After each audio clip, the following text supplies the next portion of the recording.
সালাম আলাইকুম দর্শক। শাকিব খানের নাকি প্রিন্স সিনেমাটা করা উচিত হয় নাই। এ ধরনের কথা বিভিন্ন প্ল্যাটফর্মে শুনছি।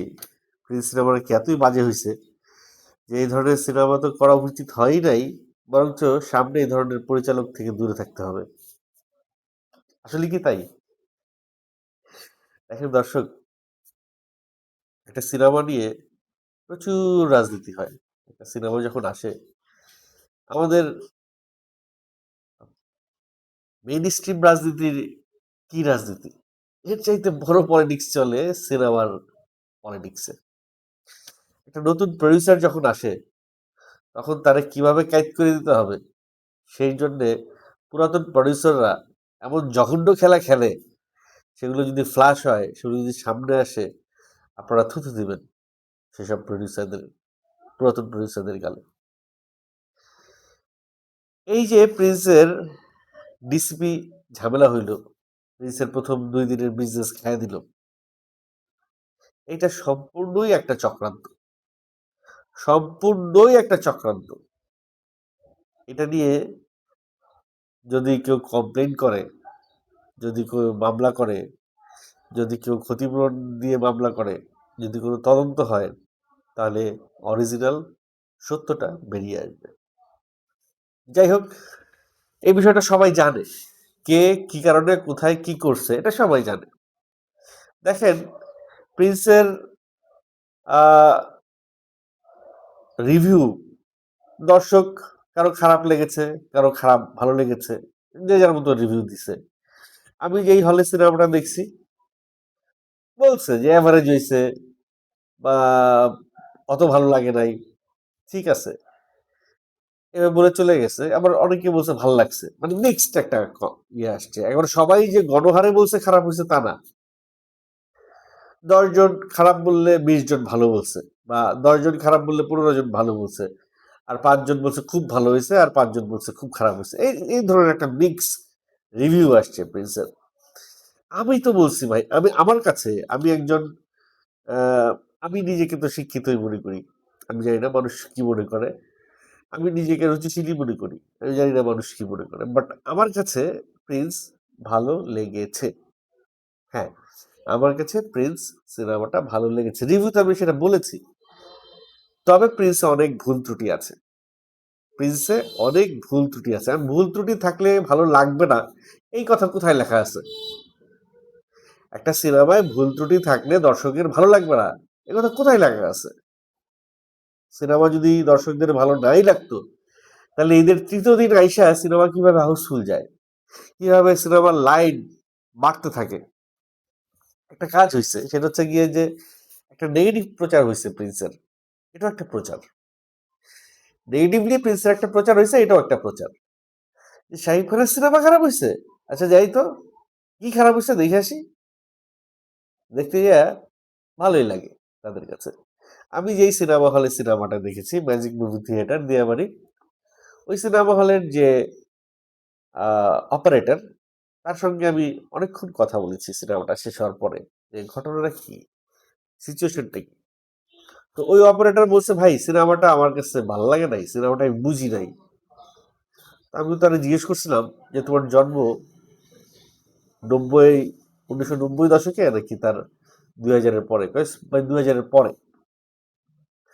যেই ছেলে যেই দর্শক 1990 দেখে নাই, যেই দর্শক 1990-এর ঘটনাগুলো জানে না, সেই দর্শক এই সিনেমার সঙ্গে খুব বেশি রিলেট করতে পারবে না। সিনিয়র যারা আছে, সিনিয়র দেখবেন যারা, মানে দর্শক যারা হল থেকে রিভিউ দিয়ে বেরিয়ে রিভিউ দিচ্ছে, সিনিয়র যত দর্শক আছে সবাই দেখবেন যে বলছে খুব ভালো হয়েছে। তো এই ক্ষেত্রে আবু হায়াত মাহমুদের একটু উচিত ছিল একটা ন্যারেশন উপস্থাপন করা, যে সে আসলে কি বানাচ্ছে, সেই বিষয়টা সম্পর্কে মানুষকে একটু ইনফর্ম করা দরকার ছিল। বরঞ্চ সে ইনফর্ম না করে সে মানুষকে আরো কনফিউজড করে দিছে। প্রথমে কিন্তু সে বলছে এটা কালা জাহাঙ্গীরের গল্প, কালা জাহাঙ্গীরের কালা চরিত্রটা শাহিব খান করছে। পরে আবার বলতেছে না, কালা জাহাঙ্গীরের কোনো কিছু এটার ভিতরে নাই, শাকিব খান একটা ডিফারেন্ট ক্যারেক্টার করতেছে। ভাই আপনি বানাচ্ছেন 90s-এর গল্প, বানাচ্ছেন কালা জাহাঙ্গীরের গল্প, গল্পের ভিতরে সম্পর্কগুলো দেখাচ্ছেন কালা জাহাঙ্গীরের, সবকিছু A to Z কালা জাহাঙ্গীরকে বেস করে আপনি সিনেমার স্টোরি বানাইছেন, অথচ মুখে বলছেন এটা কালা জাহাঙ্গীরের গল্প না। কেন এই অসততাটা কেন করলেন? বরঞ্চ যদি এটা বলতেন এটা কালা জাহাঙ্গীরের গল্প এবং সেই গল্পটার ট্রু ফ্যাক্টস গুলা যদি সামনে রাখার চেষ্টা করতেন, যদি একেবারে একটা বিষয় কি বাস্তব গল্প যখন করা হয় তখন একটা স্ট্রং জোন থাকে। যেমন পরাণ সিনেমাটা, পরাণ সিনেমায় নয়ন বন্ড আর মিন্নির গল্পটাই কিন্তু পরাণ সিনেমাকে ওই পর্যন্ত নিয়ে গেছে, কারণ পরাণ নয়ন সিনেমার মিন্নির গল্প, নয়ন সিনেমার একটা তাজা একটা গল্প, সারা বাংলাদেশের মানুষ জানে। সো একটা কথা দেখেন, এই গল্পটা মানুষের জানা গল্প, তাও কেন মানুষ সিনেমা হলে গিয়ে সিনেমাটা দেখতে গেল? তো আবু হায়াত মাহমুদ এবং তার টিমের আমি বলবো সবচেয়ে বড় ভুল হয়েছে সেই গল্প, এই বিষয়টাই সে ওভারলুক করে গেছে। সে যদি বলতো এটা কালা জাহাঙ্গীরের গল্প, তাহলে মানুষ কালা জাহাঙ্গীরের গল্পটা কি আসলে সেটা জানার চেষ্টা করতো। এবং যখন কালা জাহাঙ্গীরের গল্পটা তাদেরকে জানা হয়ে যেত, তখন কালা জাহাঙ্গীরের গল্প শুনলে তো তাদের ইন্টারেস্ট জাগতো, আচ্ছা ঠিক আছে কালা জাহাঙ্গীরকে নিয়ে সিনেমা বানাইছে, দেখে আসি সিনেমাটা। আমার কাছে এটা আমার ব্যক্তিগত অভিমত যে এখানে একটা বড় ভুল করেছে ডিরেক্টর এবং প্রডিউসার টিম। হ্যাঁ, প্রডিউসার নতুন আসছে, সে অনেক কিছু বোঝে না। তাকে মুলা ঝুলাইয়া গলায় মানে পিছনে বাঁশ দিয়ে দিছে একটা চক্র। প্রথম ২ দিন সিনেমাটা ঠিকঠাক মতো চালাইতে দেয়নি। প্রথম ২ দিনই যখন একটা সিনেমা ঠিকঠাক মতো চালায় নাই, প্রথম ২ দিনই যখন একটা চাপ হইছে, প্রথম ২ দিনই যখন একটা বদনাম রটায় দেওয়ার চেষ্টা হইছে, তখন সিনেমাটা আস্তে, আস্তে কি ফ্লপের দিকে যাওয়ার কথা ছিল। কিন্তু আদতে সেটা না, সেটা হয় নাই। শাকিব খানের দর্শকদের একটা মজার বিষয় হচ্ছে কি যে তারা একতরফা শাকিব খানকে ভালোবাসে। সিনেমা ফ্লপ হোক, খারাপ হোক, বাজে হোক, টেকনিক্যাল ফল্ট থাক, ভুল থাক, ত্রুটি থাক, যাই থাক, সেই সিনেমাটা তারা একবার হলেও দেখবে।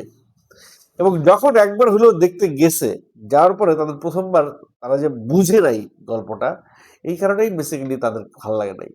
তখন তারা দ্বিতীয়বার তৃতীয়বার যায় দেখা শুরু করেছে, তখন দ্বিতীয়বার তৃতীয়বার যাওয়ার পরে হয়তো তাদের বুঝতে পারছে সিনেমাটা অনেকেই। কারণ সিনেমা কিন্তু এই সিনেমাটার যে মেজর যে বিষয়টা আমি দেখলাম, সিনেমাটা লাফ দিয়ে গেছে, গল্পটা লাফ দিয়ে গেছে, অনেক অনেক জায়গায় তারা এক্সপ্লেইন করে নাই, তারা ভাবছে যে দর্শক এটা বুঝে নেবে। তো সব দর্শকের তো আর খেয়ে কাজ নেই যে আপনি বলবেন না, মুখে বলবেন না, দেখাবেন না, দর্শক বুঝে নেবেন। সব দর্শক কিন্তু এটা না। হ্যাঁ, অনেক দর্শক এটা বুঝে নিছে, অনেক দর্শক বুঝে নিছে এটার পার্ট 2 আসবে। অনেক দর্শক বুঝে নিছে শাহিব খান ওইখানে যায় একটা নতুন সাম্রাজ্য তৈরি করছে, নতুন ভাবে সে একটা আবার ইয়ে হয়েছে, এটা পার্ট 2 আসবে এই সেই। অনেক দর্শক বুঝে নিছে যে মিলি গল্পটা পরে দেখাবে। অনেক দর্শক বুঝে নিছে যে নাসিরুদ্দিন খান সাইন করছে, কিন্তু নাসিরুদ্দিন খান এখানে নাই কেন, কারণ নাসিরুদ্দিন খানকে সেকেন্ড পার্টে নিয়ে আসবে। এই নাসিরুদ্দিন খানই হয়তো মেইন ভিলেন হবে সেকেন্ড পার্টে।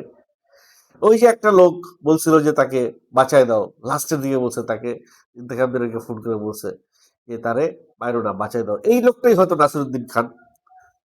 এরকম অনেক কিছু তারা রেখে গেছে, অনেক রহস্য রেখে গেছে, যার কারণে দর্শকের মাথার উপর দিয়ে গেছে, অনেক দর্শকের মাথার উপর দিয়ে গেছে, বুঝতে পারে নাই। কিন্তু এই এই সিনেমা অনেক চার্ম আছে, অনেক আহ, ইয়ে আছে, টার্ন আছে, বাঁক আছে, অনেক টুইস্ট আছে, কিন্তু টুইস্ট গুলা তারা ওয়ার্ক করতে পারে নাই।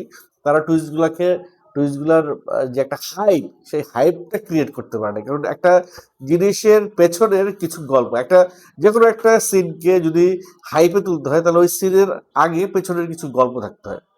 এই যে এত বড় একটা সিনেমা তারা বানাইছে, এই সিনেমাটা কি চোরাচালানকে কেন্দ্র করে, অস্ত্র চোরাচালান, অস্ত্র কারবারি, এই হাবিজাবিকে কেন্দ্র করে না, কিন্তু একটা একটা বিশেষ কোনো দৃশ্যই করতে পারে না। এই যে একটা চালান তারা দিচ্ছে, যেমন পুষ্পাতে যেমন আমরা দেখছি যে ট্রাক বাই ট্রাক ট্রাক করে ভরে ভরে ঝর্ণার ভিতর দিয়ে, পাহাড়ি উপত্যকার ভিতর দিয়ে যখন পানি থাকে না ওই সময় ট্রাক চলে যায়, যখন পানি আসে, মানে একটা বিশেষ একটা কি একটা হাইপ ক্রিয়েট করে ফেলছে দৃশ্যটা, কিভাবে চোরাচালান হয়। আমাদের সবারই কিন্তু একটা কৌতূহল থাকে আন্ডারওয়ার্ল্ড নিয়ে, যে কিভাবে অস্ত্র চোরাচালান হয়, কিভাবে ড্রাগ ডিল হয়, কিভাবে ড্রাগ পাচার হয়, এর সঙ্গে কে জড়িত, কারা সরকারের, কারা জড়িত, বেসরকারি কারা জড়িত, এ ধরনের অনেক কিছু কিন্তু আমরা আমাদের অজানা, ওইগুলো সম্পর্কে আমাদের কি থাকে, কৌতূহল থাকে। তো এই বিষয়গুলো, খুঁটিনাটি বিষয়গুলো, ছোট ছোট বিষয়গুলো ডিরেক্টর জাম করে গেছে। তারা মনে করছে এগুলো তো বহুত দেখছে, এগুলো না দেখাই, আমরা মূল ঘটনাটা দেখায় যাই। কারণ গল্প তো অনেক বড়, একটা লোকের উত্থান, একটা লোকের অলমোস্ট ২০-২২ বছরের গল্প, একটা লোকের জীবনের ২০-২২ বছরের গল্প আপনি দেখাবেন। সেই গল্পটা কয় ঘন্টায় দেখাবেন? ২-২.৫ ঘন্টায় দেখাবেন। তো 20-22 বছর পিরিয়ডটা 2 ঘন্টায় দেখানো, এটা তো চারটিখানি কথা না। তো সবকিছু মিলিয়ে গল্পটা কিন্তু দুর্দান্তই ছিল, শুটিংও হয়েছে। তারা হয়তো 2 পার্ট একসঙ্গে শুট করতে গেছিল, অনেক ফুটেজ তাদের কাছে নাই, বা অনেক ফুটেজ তারা করতে পারে নাই।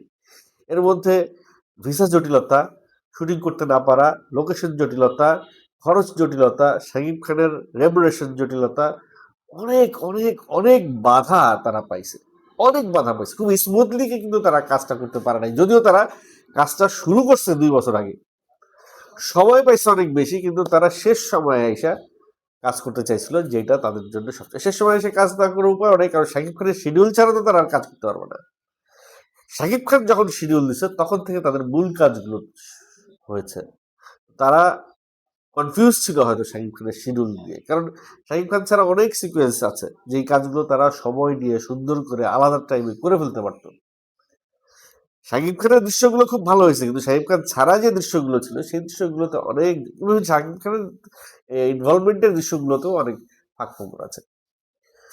তো এই টেকনিক্যাল ত্রুটি, ডিরেক্টোরিয়াল ত্রুটি, এগুলো থাকার পরেও সিনেমাটাকে কিন্তু মানুষ ভালোবাসতেছে, সিনেমাটা মানুষ দেখতে যাচ্ছে, সিনেমাটার দিন দিন সেল বৃদ্ধি পাচ্ছে। প্রথম যে ধাক্কাটা পাইছে তারা, প্রথম যে শিক্ষাটা, এইটাকে শিক্ষা হিসেবে নিতে হবে প্রডিউসারকে। প্রডিউসারকে চিনতে হবে যে কে তার পক্ষের, কে তার বিপক্ষে, কে তার কাজের, কে তার অকাজের, কে তাকে লোভ দেখাইছে। এই যে ধাক্কাটা খাইছে প্রডিউসার, এই ধাক্কাটা খেয়ে প্রডিউসার যখন সামনের কাজগুলো করবে, ওই কাজটা অনেক গুছালো হবে, অনেক সুন্দর হবে। তাই failure is the pillar of the success. তো হতাশ হওয়ার মানে, হতাশ হওয়ার কোনো মানে নাই। ফেল করছেন কিছু কিছু জায়গায়, এগুলোই পরবর্তীতে সাকসেস হিসেবে ওয়ার্ক করবে, যদি এই এই জায়গাগুলো থেকে যদি তারা অভিজ্ঞতাটা নেয়। যাই হোক, কিছু লোককে সাইড করতে হবে, কিছু লোককে অ্যাড করতে হবে। তো রিভিউতেও আমি বলছি যে অনেক ক্যারেক্টার এই সিনেমার, প্রচুর ক্যারেক্টার, কিন্তু পুতুলের মতো লাগছে, যেটা তুফানেও ছিল এই প্রবলেমটা। শুধু সাকিবকে সাকিবময়, সাকিব সর্বময় সাকিব, একটা সিনেমার যদি সব 120টা সিকোয়েন্সের মধ্যে 90টা সিনে সাকিব খানকে রাখেন, তাহলে ওই সিনেমা এরকমই হবে। শুধু সাকিব খানকে রাখলে সিনেমার গল্প, একটা একটা লোকই কিভাবে সিনেমার গল্প হয় ভাই? তাহলে ওই ওই ওই দৃশ্য, ওই ওই ওই ক্যারেক্টার গুলা দরকার নেই। একটা টিম হিসেবে যখন খেলতে নামে, মাঠে মাঠে যখন একটা টিম খেলতে নামে, তখন একটা প্লেয়ার কম দিয়ে নামা যায়? একটা প্লেয়ার কম দিয়ে কি খেলতে নামা যায়? যায় না। হ্যাঁ, লাল কার্ড খেলে একটা প্লেয়ার উঠায় দেয়, তখন 10টা প্লেয়ার নিয়ে খেলতে খেলতে হয়। যখন লাল কার্ড খেয়ে 10টা বা 9টা প্লেয়ার নিয়ে খেলে, তখন তাদের সিচুয়েশনটা কি হয়? তো অবভিয়াসলি প্রত্যেকটা প্লেয়ারেরই, প্রত্যেকটা আর্টিস্টেরই জায়গা ইম্পর্টেন্ট, রোল ইম্পর্টেন্ট, এবং তাকে তার রোলটা বুঝাই দিতে হবে, তাকে তার রোলটা প্লে করতে হবে। এবং একটা একটা লোক যার একটা মাত্র ডায়লগ বা একটা একটা ইনসার্ট আছে, সেই ইনসার্টটাও যদি ঠিকঠাক মতো না দেয় শাকিব খানের এই সময়ে, এই এরায় এসে, অরায় এসে, তখন ওইটার ইম্প্যাক্ট পুরো সিনেমার উপরে পড়ে। আরে কি একটা ক্যারেক্টার পুরো সিনটারে ফেলাই দিত। সো অবভিয়াসলি আরো সতর্ক, মানে আবু হায়াত মাহমুদ সরাসরি নাটক থেকে সিনেমায় এসছেন, নাটকে যতটা ছাড় দেওয়া যায় সিনেমায় অত ছাড় দেওয়া যায় না। এই বিষয়টা অলরেডি আবু হায়াত মাহমুদ হয়তো বুঝে গেছেন, এটা নিয়ে আর বিস্তারিত আলাপ করার দরকার নেই। তার প্রিন্সের পার্ট 2 নিয়ে তিনি হয়তো আসবেন, সেই জন্য তার জন্য শুভকামনা রইল, এবং প্রিন্স পার্ট 2 এর চিত্রনাট্যটা আরো স্ট্রং, আরো কম্প্যাক্ট, আরো গঠনমূলক, আরো বোধগম্য করে যেন লিখেন এবং শুট করেন, সেই জন্য তার জন্য শুভকামনা থাকবে। এবং প্রিন্স দিন দিন দর্শক বাড়ছে, আমার মনে হয় প্রিন্সের একটা ভালো অডিয়েন্স তৈরি হচ্ছে। খারাপ করবে না, অ্যাটলিস্ট ফ্লপ করবে না, প্রিন্স অ্যাভারেজ একটা ব্যবসা করে আসবে মার্কেট থেকে।